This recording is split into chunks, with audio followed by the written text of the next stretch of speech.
오늘 성경에서 유일하게 혁명인데 제사장들이 혁명을 합니다. 목사들이 혁명을 하는 것은 어울리지 않잖아요. 성직자들이 혁명을 칼을 들고 혁명을 합니다. 아주 독특한 본문이죠.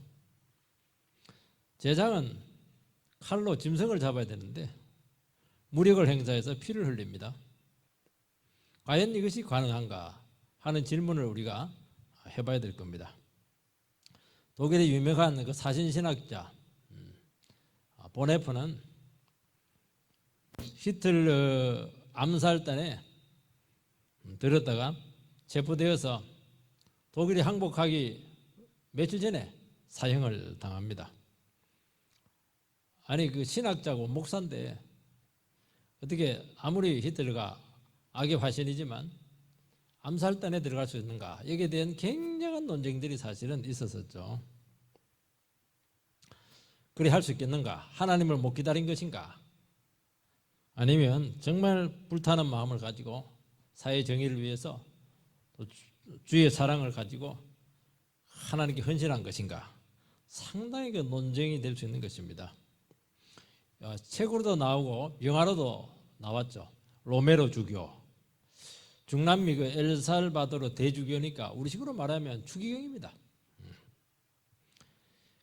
우리나라 군사 정권하고 비교가 안 될 정도로 굉장한 그 독재가 이루어지게 있었는데 끝까지 로메로 대주교는 평화를 주장을 합니다.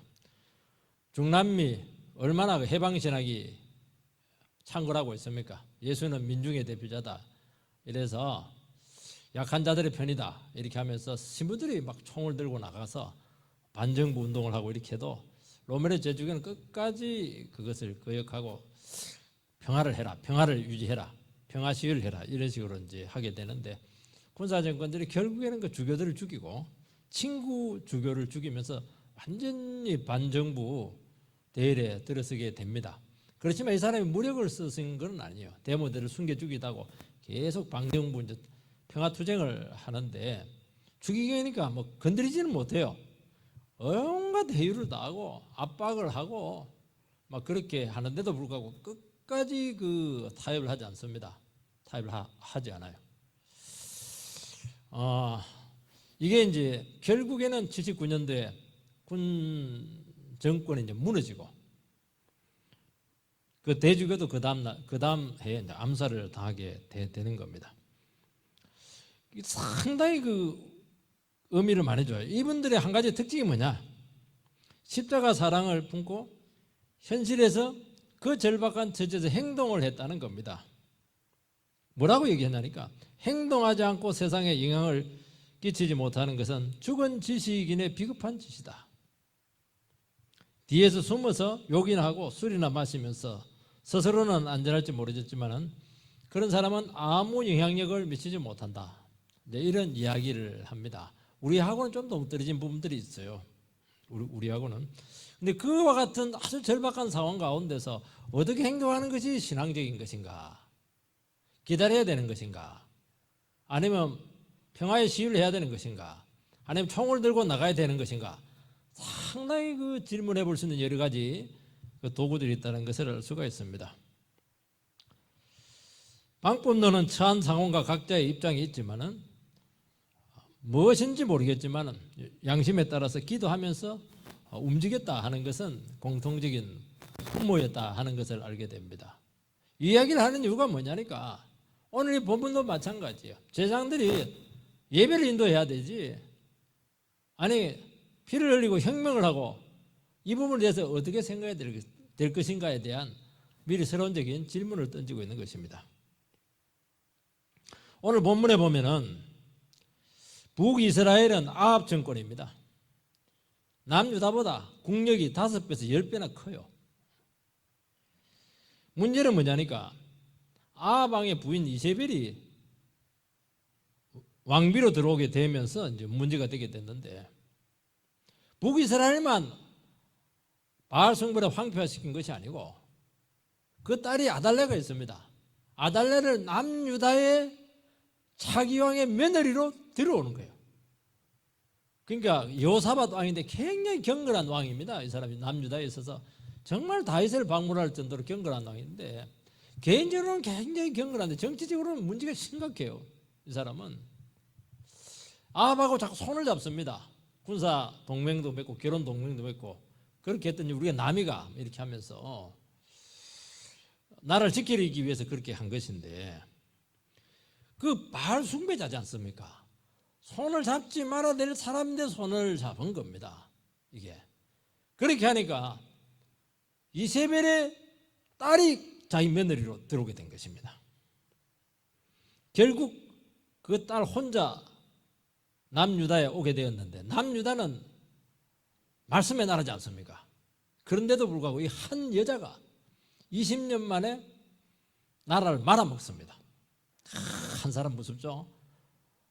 우상 숭배자 앞잡이고 악의 화신 한 여자가 딱 집안에 며느리 들어왔는데 완전히 다윗의 씨를 몰살시키고 자기가 실권을 잡고 나라를 완전히 빼앗습니다.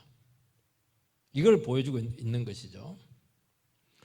우리가 이것을 통해서 알 수 있는 것이 뭐냐? 여호사밧 왕은 정말 좋은 마음으로 했어요. 또 형제 나라기도 하고 아무리 명분이 좋고 아무리 나라를 잘 지킬 수가 있고 이렇게 하더라도 말씀의 잣대를 딱 가지고 이것은 우상 숭배자다. 이것은 인본주의다. 이것은 세상 우상이다.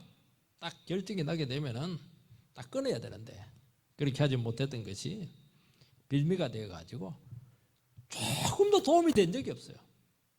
역사적으로 계속 아합한테 질질질 끌려다닙니다. 며느리에 의해서 딱 나라를 말아먹고 완전 빼앗겼죠. 하나님께서 약속을 했습니다.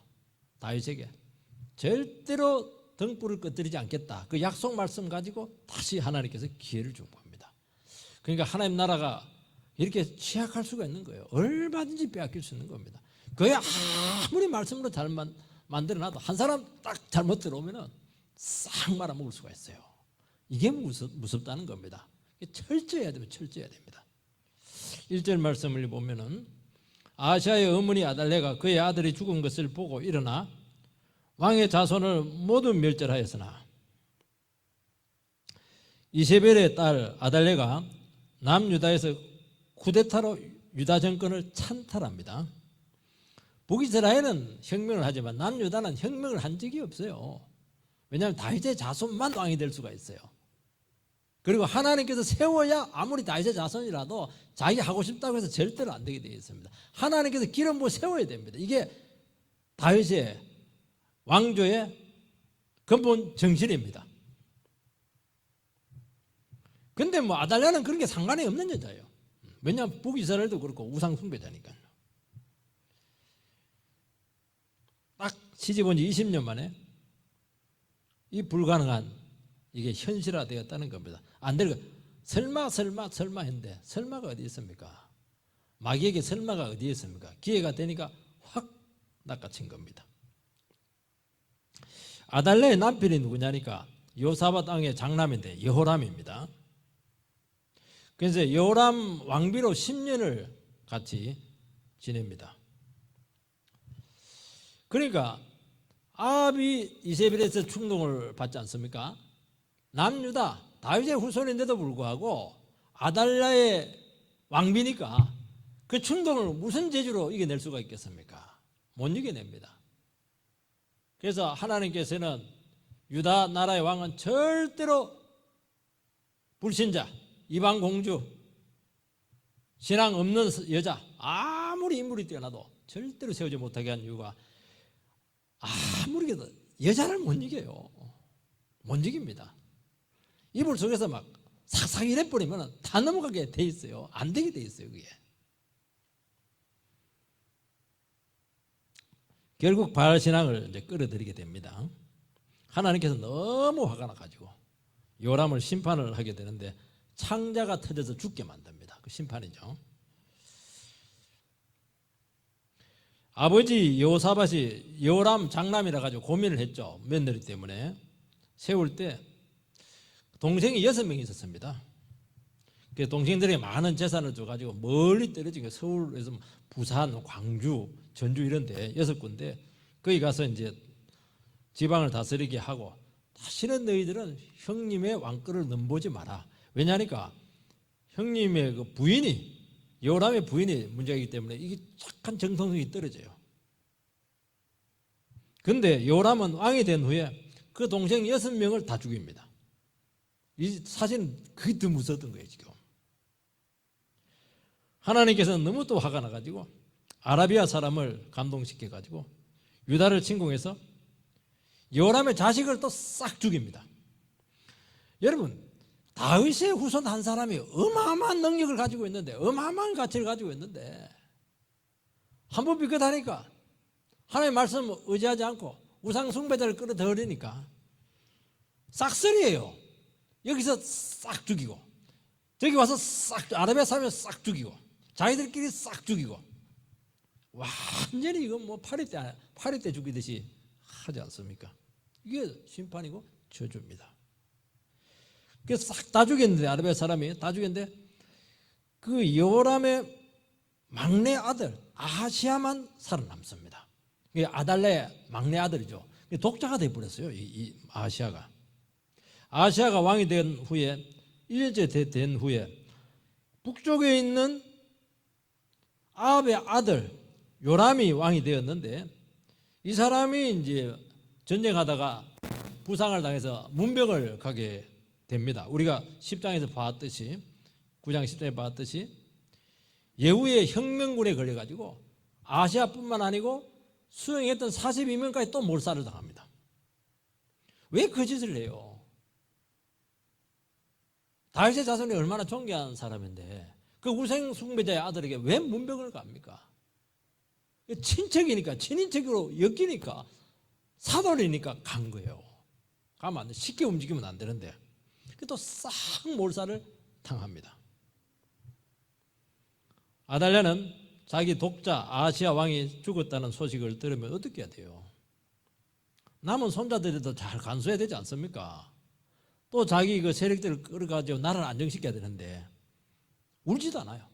마음을 독하게 탁 먹고 남은 손자들 싹 다 죽이고 신복을 통해 가지고 자기가 유다 왕권을 딱 차지합니다. 유다는 여자가 왕이 될 수가 없어요. 다윗의 후손이 아니면 왕이 될 수가 없어요. 그런데 무슨 일이 생겼는지 여자고 이방 여자가 왕권을 차지합니다. 세상에 이런 일이 생길 수가 있다는 거예요. 그리고 유다의 씨를 싹 말립니다. 왜냐하니까 씨가 있으면 물러나야 되거든요. 이것은 결국 하나님 자손에 대한 하나님의 징계입니다. 다윗의 자손이 하나님의 말씀 의지하지 않고 우상정거가 손을 잡았어요. 세상을 끌어들여 가지고 뭔가 도움을 받고자 하고 안녕을 취하려고 한 것입니다. 도움이 될 것 같습니까? 절대로 도움이 안 되고 그것 때문에 끌려다니다가 망한다는 겁니다. 여러분 처음부터 분명히 해야 돼요. 말씀의 잣대를 가지고 이것은 하나님 기뻐하지 않는 것이다 잘라버려야 돼요. 우리가 남이가 기독교에서는 그게 제일 무서운 겁니다. 우리가 남보다 못하죠. 그건 막이죠. 밥도 같이 먹으면 안 되는 거예요. 누이 좋고 매부 좋고가 어디 있어요? 그 안에서 누이 좋고 매부 좋고가 어디 있어요? 하나님 좋으면 좋은 것이고 하나님 안 좋으면 안 좋은 것이죠. 이 정신이 우리 기독교인의 정신이라는 것을 말씀하고 있는 것입니다. 오늘 크리스찬들이 이 세상 가운데 살아갈 수 있는 비결은 세상과 손잡는 게 아니에요. 우상 세력을 끌어들이는 것이 아닙니다. 여러분 돈 있고 권력 있고 힘 있는 사람들은 우상 숭배자들입니다. 세상 세력들이에요. 그래서 절대로 그걸 하지 말라고 한 이유가 뭐냐니까 전혀 도움이 안 돼요. 공짜가 어디 있어요? 틈만 보면 하나님 나라를 삼키기 때문에 문제가 되는 거예요. 처음부터 말씀대로 해라. 그러면 다윗 자손 한 사람만 정신 차리면 부흥을 주겠다는 거예요. 이기게 해주겠다는 겁니다. 집안도 마찬가지잖아요. 얼마나 힘들어요. 여기 끌어들이고 저기 끌어들이고 이렇게 하면 도움이 될 것 같습니까? 아닙니다. 그것 때문에 망합니다. 좋다. 어차피 우리 망한 것인데 내가 혼자라도 예수 제대로 믿겠다. 그렇게 하면 반드시 그 가정 지켜줍니다. 그리고 일어섭니다. 놀랍게 회복됩니다. 그게 다윗 자손이 가지고 있었던 그 믿음의 유산이죠. 그래서 우리는 믿음 생활을 하면서 신앙을 손에 봐가면서까지 하나님의 말씀을 타협해 가면서까지 세상에서 인정받으려고 꿈에도 생각해서는 안 된다는 거지. 오늘 아달랴의 반정을 통해서 우리에게 주시는 아주 중요한 교훈이라는 겁니다. 굶으면 돼요. 굶다가 뭐 안 주면 순교하면 돼요. 그 정신이 없으면 결국에는 그렇게 신앙이 좋았던 여호사밧 왕이 손을 잡는 거예요. 그래서 사람이 너무 좋아도 좋지가 않아요. 착해야 되죠. 그리고 사람들 품어야 돼요. 그렇지만은 아닌 건 아니에요. 죄는 죄라는 거예요. 인본주의는 인본주의예요. 그거는 잘라버려야 되는 거예요. 마지노선이 있잖아요. 그죠? 그걸 해야 된다는 게 그게 악해라는 게 아닙니다. 못되게 하고 불친절하게 하라는 게 아니에요. 아닌 거는 아닌 거라는 거예요. 그 노를 잘해야 된다는 겁니다. 노를. 여호사밧 왕이 노를 못했어요. 노. 아방이 막 우리 남이가 우리 같이 손잡자. 알았습니다, 형님. 딱 그 형님 문화에 딱 넘어간 겁니다. 아달랴는 자기 아들이 죽었을 때 조금도 슬퍼하지 않고 어떻게 그렇게 냉혈한이 될 수가 있어요. 이게 악한 자들의 특징입니다. 피도 눈물도 없어요. 상황을 수습해서 나라를 안정시켜야 되죠. 신복을 시켜가지고 남은 손자마저 완전히 잔인하게 다 죽입니다. 이게 뭐냐니까 악의 씨가 가지고 있는 본질입니다. 악이라고 하는 것은 나쁘다는 것만 아니에요. 하나님을 거역하고 부정하는 그 모든 세력들은 악한 겁니다. 성경에 있어서는. 아달랴는 아합 가문이 예후에 의해서 망했죠. 아달랴의 엄마가 이세벨인데 막 맺혀짐 당하고 막 개가 와서 그냥 두개골을 먹어버리고 얼마나 비참해요. 유일한 독자 아시아마저 죽었습니다. 자기는 혈혈단신 유다에서 혼자 살아남았어요. 얼마나 두려웠겠습니까? 근데 어떻게 하냐니까 그걸 독한 마음으로 돌리는 것입니다. 그리고 유다 가문에 대한 뿌리 깊은 정오감이 있었죠. 유상 숭배자인데 어떻게 말씀하고 맞을 수가 있겠어요. 그러니까 20년 동안 막 진짜 독하게 참은 거예요. 독하게 본색 안 드러내고 자기를 숨기고 드러내면 안 되니까. 분위기가 딱 자기에게 유리해지자 한순간의 상황을 딱 움켜쥐고 나라를 빼앗아 버렸습니다. 이게 이제 뭐냐니까 하나님 나라를 찬탈하는 겁니다. 도둑질하는 것이죠.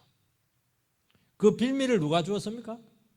그 빌미를 유다 나라가 준 겁니다. 다윗 후손들이 준 거예요. 빈틈을 보인 겁니다. 여호사밧이 빈틈을 보였고 그 아들이 빈틈을 보였고 그 손자가 빈틈을 보였던 거예요. 3대 만에 딱 날아갔습니다. 3대 만에. 여러분 유다는 정신이 있습니다. 어떤 정신이냐? 하나님 말씀이 아니면 아닙니다. 말씀이면 아멘입니다. 이게 말씀의 정신이지 않겠습니까? 그러니까 아무리 난리를 지키고 아무리 문제가 엉망이 되고 이렇게 해도 이게 하나님의 말씀입니다 하면은 정리가 돼요. 통제가 됩니다. 이게 유다의 정신이에요. 하나님께서 왕을 세웁니다. 하나님께 딱 찍어버리면 다른 사람은 아예 왕 될 생각 자체를 안 하는 거예요. 그러니까 나라가 안정이 되는 거잖아요. 북이스라엘은 그런 게 없어요. 말씀을 자기 야망의 도구로 이용하고 정권의 하수인으로 만들어 놓습니다. 그게 북이스라엘과 남유다의 차이예요. 그래서 여로보암의 길이지 않습니까? 말씀을 내 출세의 도구로 삼다는 거예요. 이게. 그러니까 나 북이스라엘 정신이 그렇게 한데 이세벨하고 아달랴는 그게 더 나가요. 이 사람들은 악의 화신이고 바알 신앙의 전도사입니다. 여전도사 둘이가 딱 왔어요. 그 북쪽은 이세벨이 말아먹고 남쪽은 아달랴가 말아먹습니다. 여전사 둘이가 끝을 내버린 거예요. 참 무섭죠. 이 사람들은 뭐 말씀 이용하는 그런 것도 없어요.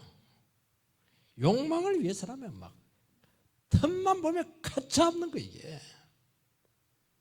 얼마든지 사단의 화신으로 돌변할 수가 있는 것입니다. 걸리기 화신이고 바알 숭배자 악녀죠. 그게 무서운 거예요. 이 사람들은 눈치 하나는 빨라요. 아, 내가 지금 움직일 때다. 지금 숨어 있을 때다. 지금 수그리고 있어야 될 때다.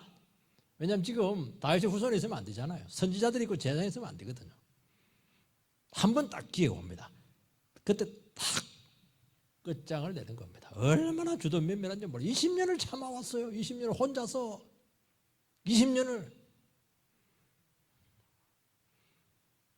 여러분, 우리는 어떤 경우라도 악한 자와 손을 잡지 않아야 되는 것입니다. 좋은 제의가 와요. 손 잡지 마세요. 손 잡지 말라는 것은 처음부터 끌어라는 게 아니에요. 교제를 한번 해보세요. 기도해보세요. 금방 본색이 나타납니다. 하나님께서 우리가 영적으로 살아있으면 이 사람의 본질을 반드시 보여줍니다. 여러분, 마귀는 생각지도 못한 방식으로 우리를 찾아와요. 그 기도하면 어떻게 되느냐? 꼬리가 딱 보입니다. 여우 꼬리 보이듯이 꼬리가 딱 보여요. 늑대 꼬리 보이잖아요. 그러면 안 속는 거예요. 아무리 뭐 강명의 천사를 하고 이렇게 하더라도 기도하고 다 영적으로 살아있으면 꼬리가 딱 보여요. 본색을 한번 딱 보일 때가 있습니다.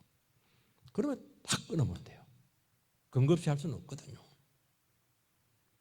그러니까 교회라고 하는 것은, 성도라고 하는 것은 정말 진리를 소홀히 할 수가 없고, 교회는 하나님의 말씀을 등한시 할 수가 없어요. 그러면 이제 그때부터 마귀 세력이 기회를 염탐을 하다가 결정적인 순간에 교회를 찬탈하고 깨뜨립니다. 이게 뭐 한국교회만 다반사로 일어나고 있잖아요. 그 이유가 뭡니까? 사람 숫자가 적어서 그래요. 헌금 숫자가 부족해서 그렇으면 아니에요. 진리의 문제입니다. 진리의 문제.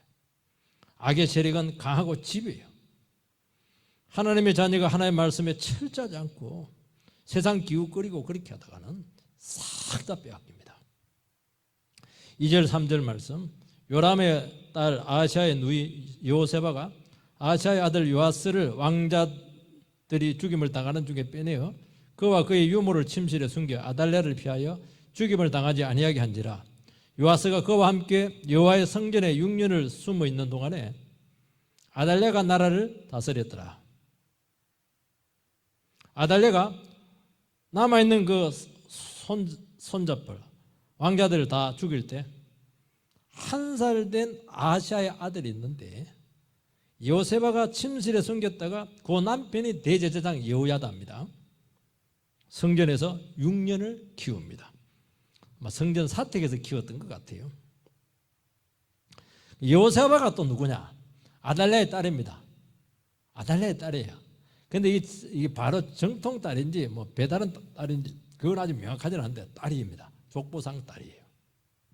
그렇다면 여호야다 대제사장 누굽니까? 아달랴가 장모님이에요. 장모님. 딸이고 사위입니다. 하나님의 섭리죠. 영적인 암흑기에 하나님께서는 희망의 등불을 완전히 끄지 않고 어디선가 숨겨서 타오르게 했다는 것이죠. 이게 뭐냐니까 하나님께서 다윗에게 주신 아주 위대한 약속이에요. 하나님께서 절대로 다윗의 등불을 끄뜨리지 않겠다. 그 약속을 주었는데 위기의 순간에 이것이 작동을 하고 있었던 것입니다. 여러분, 악이 현실을 모든 것을 삼키고 하나님 나라를 찬탈하고 빼앗을 때 다 끝난 거예요. 하나님은 보이지 않습니다. 모든 세력을 장악하고 있어요. 그때 무엇을 붙들어야 되느냐 하는 문제입니다. 사람 붙잡고 세력 모은다고 되겠습니까? 그러면 모으면 모을수록 박살납니다. 아달랴가 막 불을 켜고 지금 반대 세력을 지금 색출하고 있기 때문이죠. 그때 하나를 붙잡아야 돼요. 하나님께서 다윗의 등불을 끄뜨리지 않겠다고 약속했다. 다윗 언약이잖아요. 그 약속밖에 없는 거예요. 그때는 약속이에요. 미래가 없어요. 현실이 지금 캄캄합니다. 지금 그때 할 수 있는 건 딱 하나밖에 없어요. 하나님의 약속을 의지하는 것입니다. 우리는 그때 하나님이 안 보이고 너무 현실이 암담하니까 현실에 압도가 돼서 삼켜지거든요. 그때 우리는 자꾸 하나님의 살아계심을 느끼려고 해요. 자꾸 체험을 하려고 합니다. 기도하면 하나님의 음성을 듣기를 원하고 바로 응답이 나타나게 되기를 원하고 있고 그렇게 하는 겁니다. 영적인 어두운 밤이 왔을 때는 진리가 맥을 못 추고 있을 때입니다. 그때는 그거 갖고 안 돼요. 그때는 하나밖에 없어요.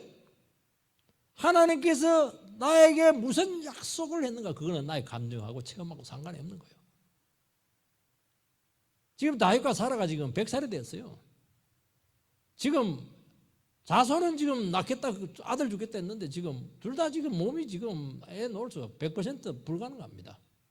낙심이 되었죠. 하나님께 하늘을 바라봐라.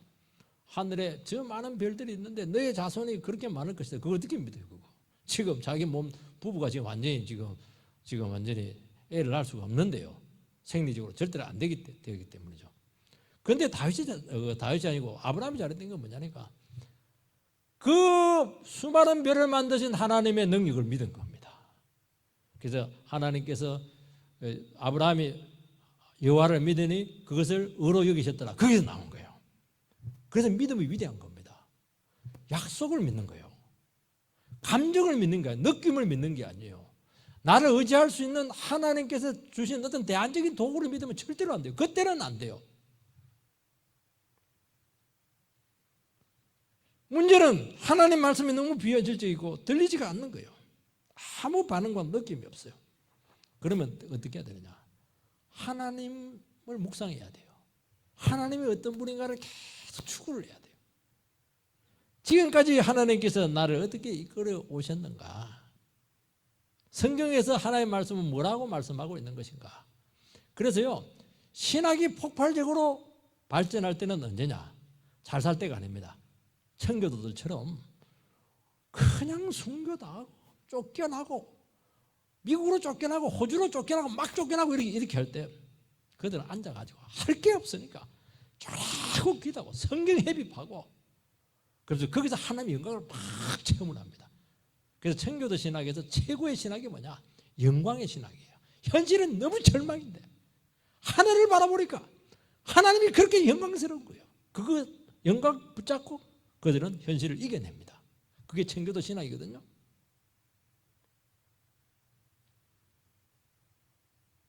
그거 하는 거예요. 그거. 여러분, 우리는 하나님 믿지만은 뭔가 하나님 믿을 수 있는 매개물을 항상 같이 붙들고 있습니다. 진짜 어두울 때는 안 돼요. 하나님을 알고 그분 자체를 믿으라는 겁니다. 이것이 뭐냐? 성경에서 말한 100% 하나님만 의지하는 신앙이에요. 여러분, 누가 한 살 난 손자가 살아있을 줄, 그리고 그 악에 와신 아달랴의 딸이 그 아들을 빼돌릴 줄 누가 알았겠습니까? 진짜 적은 딸이었어요. 성전 대제사장으로 있는 사위였습니다. 딸과 사위였어요. 여러분, 영적인 세계는 하나님이 누구를 쓰시고 어떻게 일하실지 정말 상상을 초월합니다. 뚜껑이 열릴 때까지는 아무도 몰라요. 이 두 사람은 친인척을 떠나서 다윗 자손의 한 사람의 가치를 알았습니다. 이 아이가 잘못되면 유다가 망한다는 절박한 심정을 가지고 어머니를 딱 배신합니다. 6년 기간이라고 이렇게 하는데 애를 6년 동안 키웠는데 성경의 사람들이 얼마나 들락날락 그렇게 하겠습니까? 얼마나 아슬아슬. 이 아이 누구예요? 고발하면 내부 고발하면 끝이에요, 그거. 아달랴는 워낙 치밀한 여자이기 때문에 싹 죽인 줄 알았어요. 그리고 우상숭배자니까 성전은 막 근처도 안 가요. 막 성전은 막 이를 막 갈고 있으니까요. 그 하나님 섬깁니다. 성전에 자꾸 왔다 갔다 하면 어떻게 됐겠어요? 아달랴가 여기 안 보이는 녀석이 보이네 이러면 끝나는 것이거든요. 가장 가까이 있고 가장 안전한 곳이었고 가장 신앙적인 성전 자리에서 다윗의 등불은 양육이 되고 있었다는 것이죠. 이건 누가 하셨습니까? 이것은 하나님이 하신 것입니다. 하나님은 이렇게 일하세요. 이렇게 일하세요. 하나님 믿으시기 바랍니다. 약속을 믿으세요. 약속을. 드디어 요아스가 7살이 되었을 때 대제사장은 백부장을 불러서 성전 안에서 하나님 앞에 언약을 합니다. 그 언약은 뭐냐? 절대로 배신하지 말라. 하나님의 나라는 충성경자들에 의해서 세워집니다. 변질된 사람들은 안 돼요. 믿을 수 있는 사람들이죠. 언약을 해요. 그리고 안식일 날 그때 사람들이 많이 모이거든요. 그리고 제사장들이 그때 다 집합하거든요. 그때 기름 부을 계획을 세웁니다. 근위대를 세 부대로 나누어서 수비대를 세우고 왕을 양쪽에서 호위를 합니다. 여호야다 대제사장은 요아스 7살 난 요아스에게 왕관을 씌우고 율법책을 주어서 기름 부어서 왕을 삼고 백성들이 박수를 치고 환호합니다. 백성들이 받아줘야 됩니다.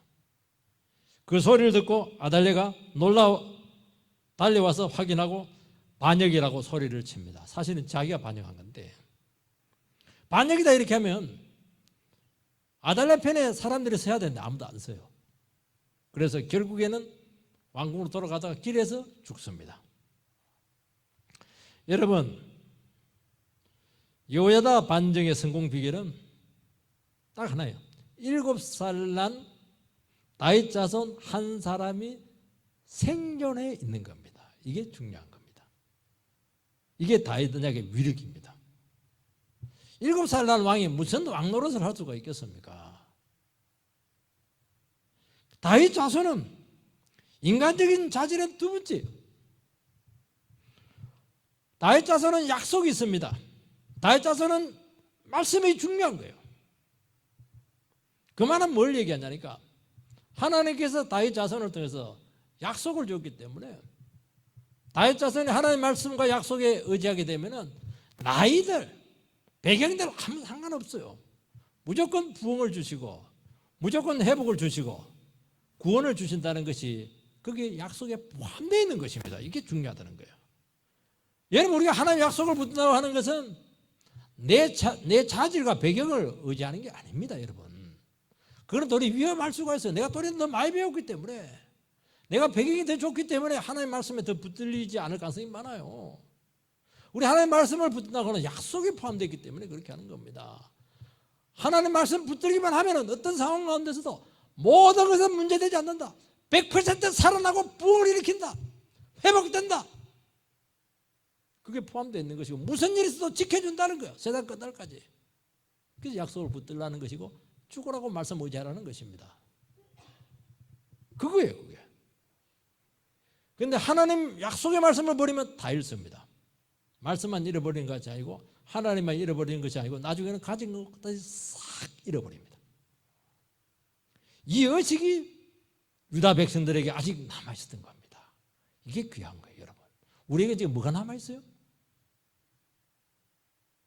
여호야다가 백성들 하나하나 붙잡고 설득을 해서야 되겠습니까? 백부장들 한 사람만 붙잡고 규합을 해서야 되겠습니까? 한 사람만 배신하면 끝인데요. 안 되는 겁니다. 설득하지 않아도 이 사람은 다윗의 후손이고 하나님의 약속이 있다, 말씀의 이 왕을 세웠다, 끝나버렸어요. 혁명이 끝나버렸어. 피도 안 흘리고, 피는 좀 흘렸죠. 이게요, 위기 상황 때 얼마나 힘을 발휘하는지 몰라요. 하나님의 말씀이 뭐 현금입니까? 이게 뭐 우리 아파트를 한 대씩 갖다 줍니까? 아니거든요. 위기에 딱 되면은 말씀밖에 없어요. 어떻게 우리가 사람들을 움직일 수가 있겠습니까? 이게 하나님의 뜻이고 하나님의 말씀이다, 이것의 명물이다 이러면 사람들이 딱 수긍하거든요. 그게 힘이라는 거예요. 그 텃밭을 만들어 놔라고 지금 말씀하고 있는 것입니다. 내가 하는 것이 그거잖아요, 지금 목사가. 그래서 신앙의 뿌리는 중요하다는 것입니다. 말씀의 뿌리가 있으면 일시적으로 혼란스러워요. 고통을 당하고 암흑기를 맞이할 수가 있어요. 그러나 진짜 딱 위기가 왔을 때는 그 불씨가 살아나서 한순간에 살립니다.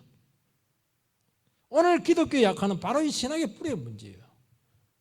기독교가 뭘 붙들고 있는가 하는 그 문제라는 겁니다. 진짜 약속의 하나님 말씀 하나 붙잡고 있느냐는 거예요. 정말 말씀에 목숨 걸고 있는가? 이것저것 다 가지고 있지 않는가? 세상 수단까지 다 갖고 있지 않는가? 바로 이 질문을 하고 있는 것입니다. 지금 그 질문을 하고 있는 거예요. 말씀에 대가 지불을 하고 있는가? 말씀 하는데 아니에요. 말씀대 대가 지불 딱 하라고 하면 아무도 대가 지불 안 해. 내 거 챙기지. 그게 문제라니까요. 그게 지금 하나님의 말씀 그게 고난을 받겠습니까? 무슨 고난이요? 안 받잖아요. 말씀 안 붙들고 있는 것이거든요. 그게 하나님 검증을 하신다니까요. 이 부분이 분명히 해야 됩니다. 하나님의 말씀에 목숨을 거는 순간 우리에게 이미 승리는 끝난 거예요. 우리는 아달레가 죽으면 끝난다 생각하는데 아니에요. 죽을 때까지 기다리면 끝나는 거예요. 아니에요. 정말 우리가 하나님의 말씀으로 돌아가야 된다. 말씀 하나 붙들면 된다. 그게 공감대가 딱 들어서는 순간 폭발이 나타납니다. 능력 폭발, 부흥 폭발, 악은 그대로 스스로 물러가는 거예요. 그 힘이 그렇게 크다는 겁니다. 여러분 대제사장과 함께한 무리들은 용기가 필요했습니다. 실권자는 아달레고 지금 완전히 아달레 천지예요. 장모입니다. 장모. 그런데 그 사람을 죽여야 됩니다. 내 이익이나 욕심이나 상황이 아니고 하나님 약속은 이루어져야 된다. 공명권이잖아요. 공명권 하나 갖고 다른 건 전부 다 부차적으로 다 돌렸던 거예요. 그렇죠. 우리는 하나님 뜻을 따른다는 게 얼마나 힘든지 몰라요. 왜냐하면 너무 이해관계가 많고 걸려있는 게 너무 많거든요. 그렇지만 결국 한 번은 용기를 내야 돼요. 모든 거 거두절미하고 이거는 악이다. 이거는 하나님 뜻이 아니다. 나는 사사로운 나 이해관계 1%도 없다. 나 이익 취하려고 하는 거 없다. 하나님의 뜻은 이루어져야 된다. 그거 하나 붙잡고 용기를 내야 돼요. 그리고 인정사정 봐주면 안 됩니다. 뭐 친척이니 뭐 선배니 후배니 그거 아무 상관없어요.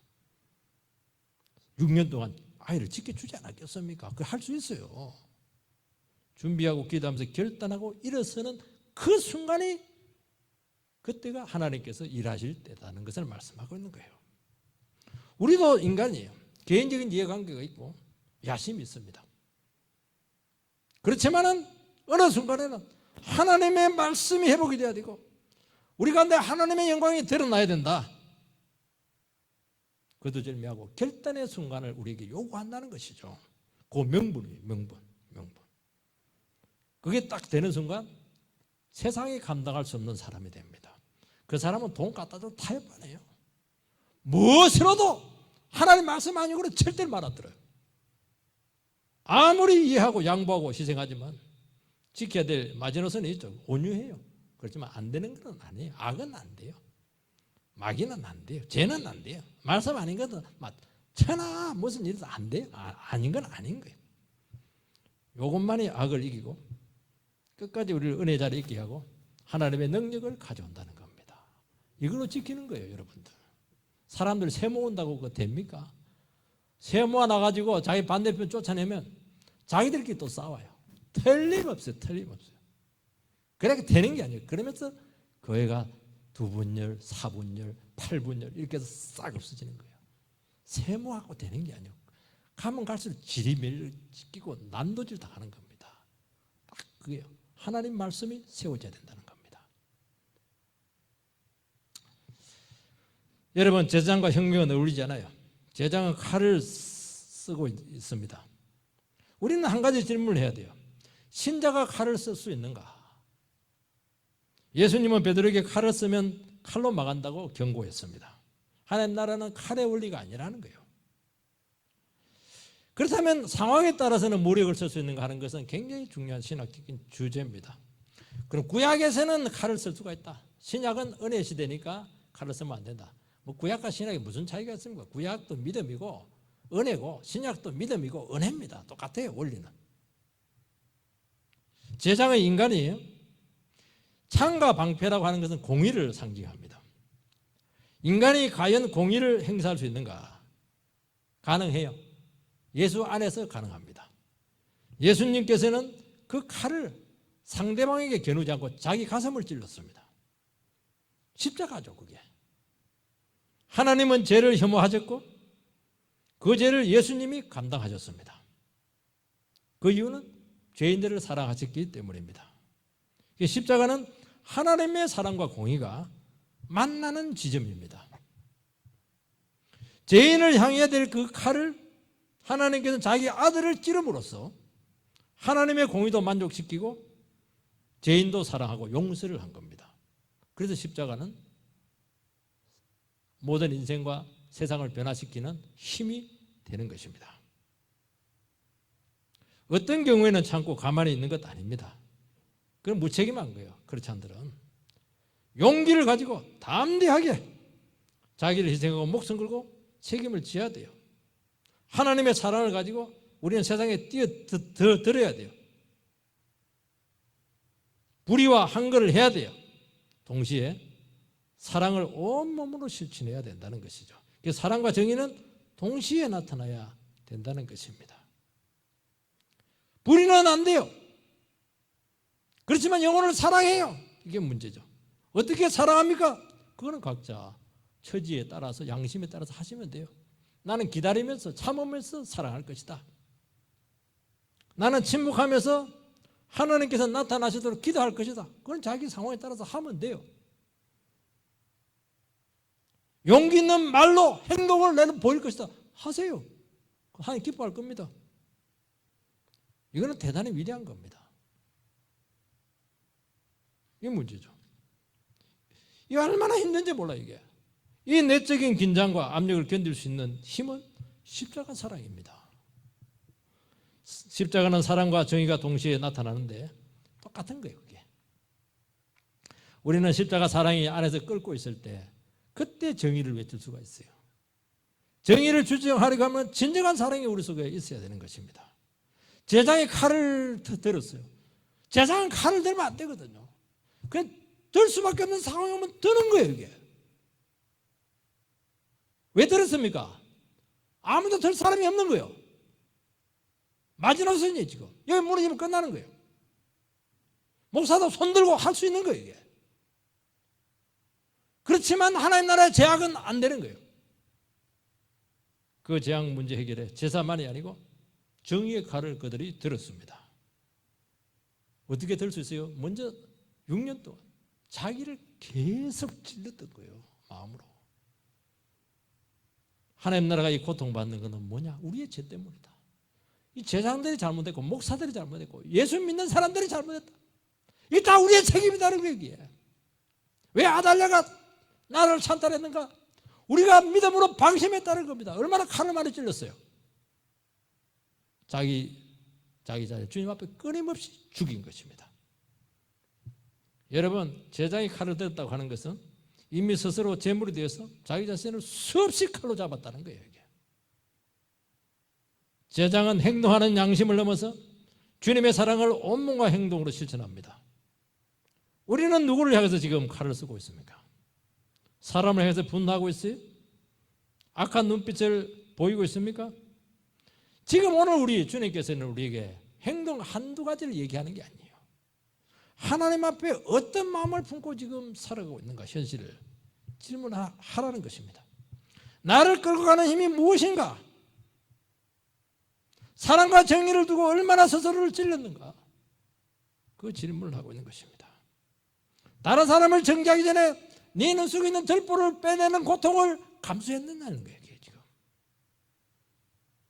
하나님 나라와 그 뜻을 위해서 기꺼이 희생하는 진정 용기 있는 크리스찬이 나타날 때 이 땅은 희망의 불씨가 살아나게 될 줄 믿고 어떤 악의 세력도 뒤집어 엎어서 다시 한 번 더 현실을 책임지는 그런 위대한 삶이 될 줄 주의 이름으로 축원드립니다.